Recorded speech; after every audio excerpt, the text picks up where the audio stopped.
man, the myth, the legend, the anomaly, Dwayne O'Neal Robinson, back at it again with another YouTube video. Yes, Thursday. Listen, if it is your first time clicking onto my channel or clicking onto one of my videos, I want to welcome you to D Space. This is a space and a place for you to gain positivity, motivation, and inspiration, all through the means of laughter. And I strongly encourage you to click on that subscribe button and on that bell. Therefore, every time when I upload every single Thursday, you will be notified. And to my original subscribers, thank you so much for your love and for your support. All right, y'all know what time it is. It's time for the Black History Fact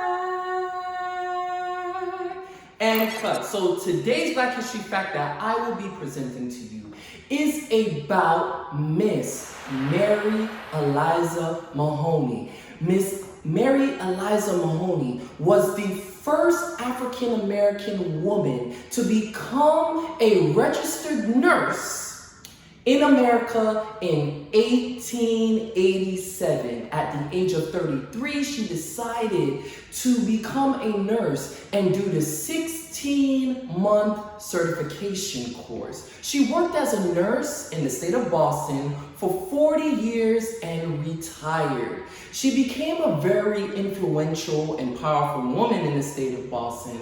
And to even prove it even more, in 1920, she became one of the first women to register in order to vote in the state of Boston. So as you all ladies like to say, all the ladies is independent, throw your hands up at me. Miss Mahoney definitely is an independent woman that is a boss that broke barriers in the medical field, especially in nursing. I hope you learned something again today. That's your Black History Fact that I got for you. All right, ladies and gentlemen, stop what you're doing.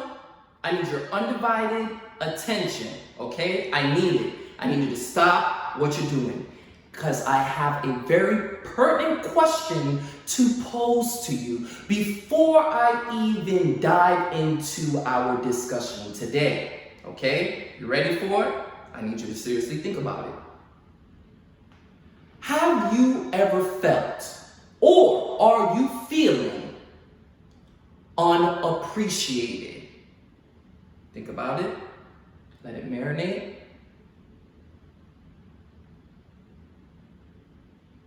All right, boom. Now, at some time in your life, of course, we all have felt unappreciated, whether if it's in our professional circle, social circles, or personal circles, okay? Now, personal, I'm meaning within your family, okay, and close friends, okay? Social circles, I'm talking about different social gatherings or social groups such as churches, country clubs, sports teams, book clubs, things of that nature, and professionally pertaining to your working team, your department, even the whole entity of the company that you're working for. In some way, somehow, some means, you have felt unappreciated. Okay, so for me, my parents have raised me to show appreciation to every and anybody. They've raised me with this Jamaican proverb that basically states, encouragement sweetens labor. So that means if you see somebody, really going in, they're going ham, they're putting in the time, the energy, the effort, they're making sacrifices, they're doing everything that they humanly can within their ability to make something happen or to make things happen. Even if you have no full association or affiliation with them, just say, some kind words or give them a card or just show some appreciation in the sense of like, hey, I see you and I appreciate you. I guarantee you, once you're able to do that, you don't even know how much joy that could give to someone and that extra boost or that motivation to keep them going because they felt as if they were unappreciated and they just wanted to throw in the towel and give up. So that's what I want to talk about today. Feeling unappreciated, how to identify why you're feeling unappreciated, and what are some things that you could do in order to feel appreciated, okay? Now, we have to have a very contrite and honest and forthright conversation, okay? Because we have to do a lot of self-reflecting and be real too, all right? So the first thing I want to identify is when you're feeling unappreciated, you're noticing that the individuals that you may be surrounded by, they just don't even use the magic words, okay? I'm going back to Barney 101. Please and thank you. Can you please send this email to me? I really appreciate you standing in the gap for me today and getting my mail and getting that package from Amazon because I really, really needed it. And man, what would I do without you? Honey, that plate of food was amazing. I really appreciate you, making my favorite dish. On top of that, cooking it with love. You understand what I'm saying? Like, those are various different examples of how you could show appreciation to various different people in your life, okay? Now, once you're realizing that they're not saying please, they're not saying thank you, you like, hold on, okay, there's still manners there. Respect is still due. And by showing respect to someone is, to me, appreciation. You know what I mean? It may not be to the magnitude and to the extent that you like, but at least they have the common courtesy of manners to appreciate that you are a human being as well. You understand what I'm saying? One of my personal pet peeves is if I walk into a place and I say, good morning, good afternoon, good evening, I hope you have a good night, and I'm completely ignored and dismissed, there are a certain group of people that do it. And I feel like it is very disrespectful. It's very rude, personally, that maybe that's just a cultural thing on how I was raised. However, there are people that ignore that, and that makes me feel as if I'm unappreciated because clearly you're ignoring me and you don't even want to engage in conversation with me, but that is okay. That's fine. No problem. If you are noticing that your efforts and your work, your labor is gone unnoticed. Like it's not even noted, it's not even noticeable. They don't realize if you're there or if you're not there, whatever the case may be. It's like nothing you do matters. Or another thing is you are working hard. You are like Anita Baker.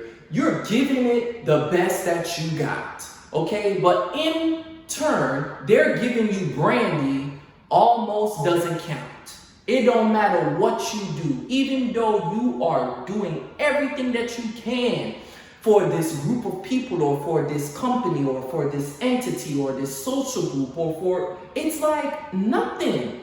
They criticize and chop you down and relentlessly trying to break you down in a sense.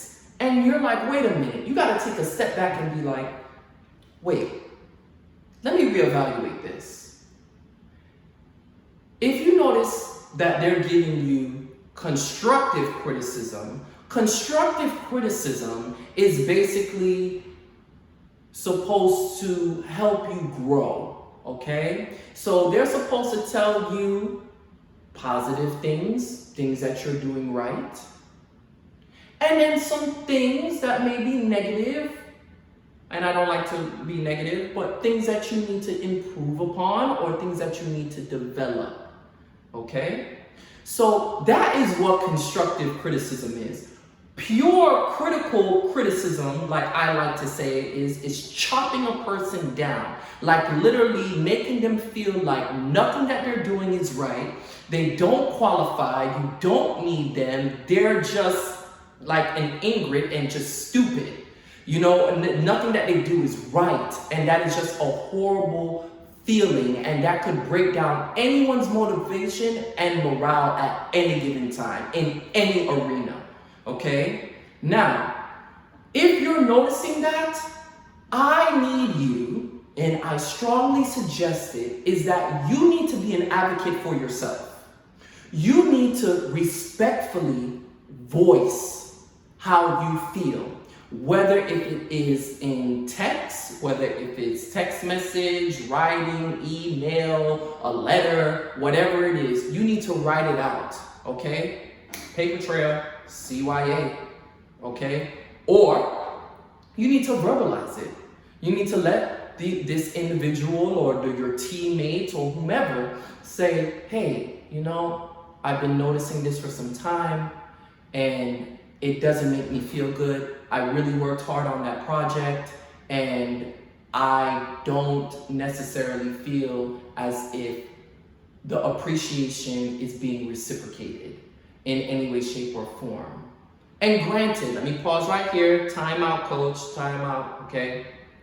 Not everything you're going to get a cookie for, a treat for, a round of applause for, and a pat on the back for. There are going to be times wherein you're going to have to encourage yourself, speak over yourself, and motivate yourself in order to do things. And that's the difference between, you know, the people who are extraordinary versus ordinary. But I'm not talking about any or mediocre individuals on this space and platform, because if you're watching this, I believe that you are super duper extraordinary, okay? And you are definitely making leaps and bounds in all aspects and categories of your life, okay? So, if that means that you are keep on pushing, and this person is not being very receptive to you about what you voice to them, either verbally or in a written form of documentation, then you need to reevaluate, okay? You need to reevaluate being at that job, being within that department. All right, especially if it's not being corrected, if it's not being fixed, and they're doing the same thing over and over and over again to you, okay? Now you gotta, like I said, you see your cards stacked up against you, you see how things are moving and shaking. Now you need to prepare yourself to exit out of that situation. Now, you can't exit out of your family because that's your blood. You could lose some friends here and there if they're not appreciative, okay? You could change your social circles up. However, you have to be very honest with yourself, because you have to say, okay, how could I improve?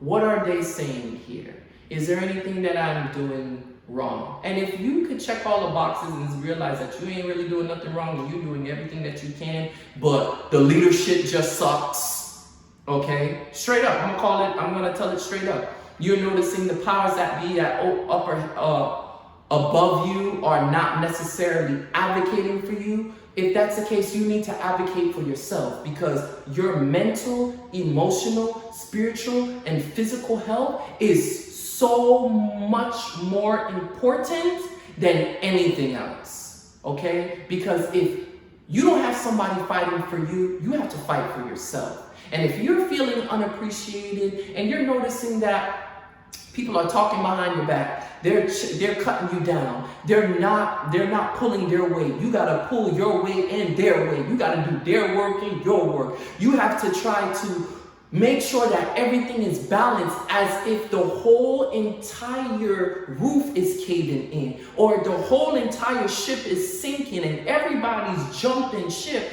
and you are holding it down. At some point in time, you really got to question yourself and say, who am I doing this for? Am I doing this for me, or am I doing this for them? And if I am doing this for them, what am I getting out of it? All right, you are feeling unappreciated. You need to pinpoint why you are feeling unappreciated.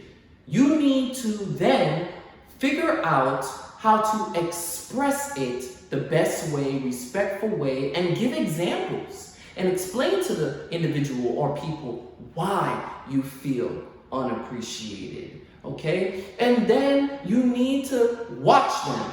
Look at the trends, okay? Look at the behavior patterns of after when you had that discussion with the individual, how they act. Do they fix it and then retort back to their ways? Or do they fix it and then everything is good?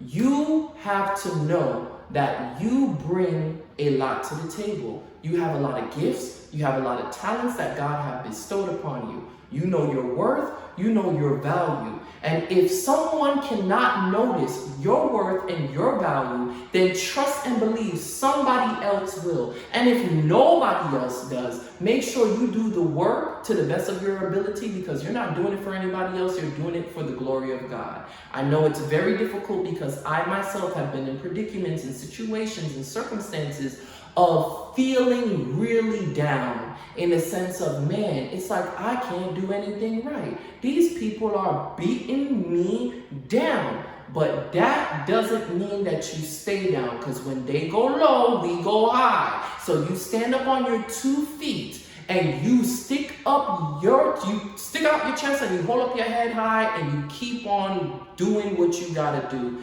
until you could do better, until you could eliminate yourself out of that situation. And therefore, you know within yourself that you are appreciated. Because guess what? If no one else appreciates you, no one else, you have to appreciate yourself. You got to know that God appreciates you. You got to know the people that truly love and that are in love with you and want nothing but the best for you truly appreciate you. And guess what? You have to lead by example. If someone or a group of people are not showing you appreciation, you make sure you show appreciation to them. So therefore, once you're gone out of their lives, they're going to see the impact that you left on that environment or community or group of people, and that the energy that you brought, that light, that joy that you have is now missing. And hopefully they will learn that no one, not anyone, is not disposable or just thrown off to the wayside. No, we all are somebody's child, okay? We all have a mother or a father that loved us or nurtured us in some way, shape, or form. We all have someone that is romantically in love with us, okay? Or interested or attracted to us. There, you are appreciated. At the end of the day, do not think or feel that you are not appreciated.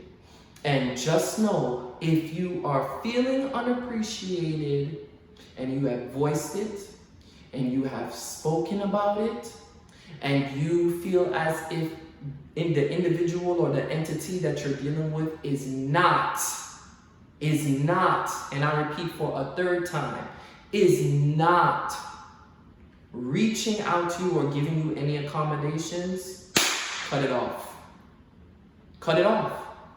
Find another place, find another job, find another church congregation, find another social group of friends, find another means and ways of a membership, find another way.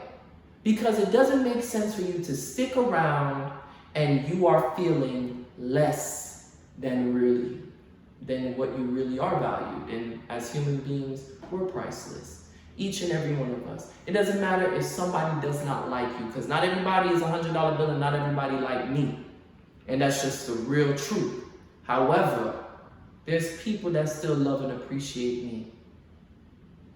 Despite I may have differences with someone and I may not see things the same way that they do, or we can't see eye to eye. I know for a fact that they're loved and appreciated. And there's some people, because they are so mean-spirited and so just mal in everything that they do, and they don't have a pure heart and pure intentions, and they themselves can be so article, meaning so black and white and difficult.